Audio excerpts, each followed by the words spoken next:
আসসালামু আলাইকুম।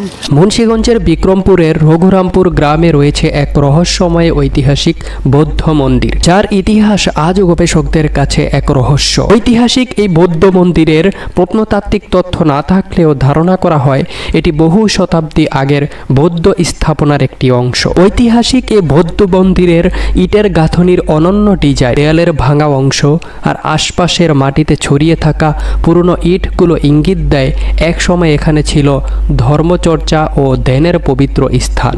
রঘুরামপুরের এই নিস্তব্ধ স্থাপনায় হাঁটলে মনে হয় যেন অতীতের সেই বৌদ্ধ যুগ এখনও নিঃশব্দে বেঁচে আছে। ঐতিহাসিক এই বৌদ্ধ মন্দিরে মানুষের ভিড় নেই কোলাহল, তাই ইতিহাস প্রেমীদের কাছে এটি এক লুকোনো রত্ন।